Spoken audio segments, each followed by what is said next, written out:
தாய் தமிழ் உறவுகளுக்கு வணக்கம். தேர்தலில் போட்டியிடுவதில்லை என முடிவு செய்தார்.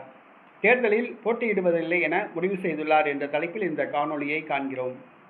யார் தேர்தலில் போட்டியிட வேணாம்னு முடிவு செஞ்சிருக்கா தெரியுமா? ஆச்சரியப்படுவீங்க. வேறு யாரும் அல்ல, கேப்டன் விஜயகாந்த் அவருடைய மகன் விஜய் பிரபாகரன். இவர் நடைபெற்று முடிந்த பாராளுமன்ற தேர்தலில் விருதுநகர் தொகுதியில் களமிறங்கினார். 4000 வாக்குகள் வித்தியாசத்தில் தோற்று போனார். நடைபெற்று முடிந்த சட்டசபை தேர்தலில் மீண்டும் விருதுநகர் தொகுதியில் களமிறங்கினார். நாயுடு வாக்குகளை நம்பி களமிறங்கினார். நாயுடு சமூகத்தை சார்ந்தவர்கள் தங்களுக்குத்தான் வாக்களிப்பார்கள் என களமிறங்கினார். ஆனால் இந்த முறை தமிழக வெற்றி கழக வேட்பாளர், பறையர் சமூகத்தை சார்ந்த தமிழக வெற்றி கழக வேட்பாளரிடம் விஜய் பிரபாகரன் தோல்வியடைந்தார்.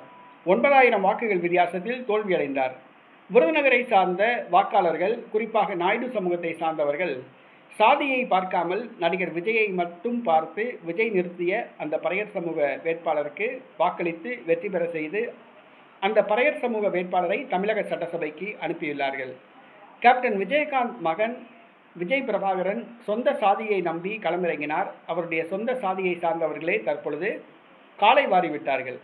பாராளுமன்ற தேர்தலிலே 4000 வாக்குகள் வித்தியாசத்தில் தோல்வியடைந்தவர் சட்டசபை தேர்தலில் 9000 வாக்குகள் வித்தியாசத்தில் தோல்வியடைந்தார்.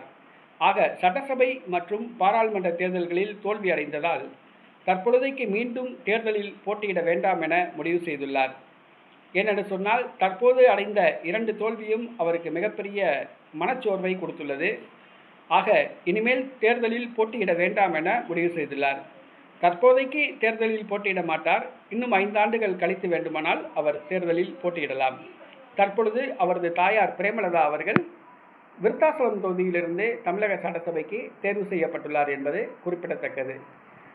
தனது மகனை எப்படியாவது எம்எல்ஏ ஆக்கலாம், எம்பி ஆக்கலாம் என அழகு பார்க்கலாம் என கனவு கண்டார்.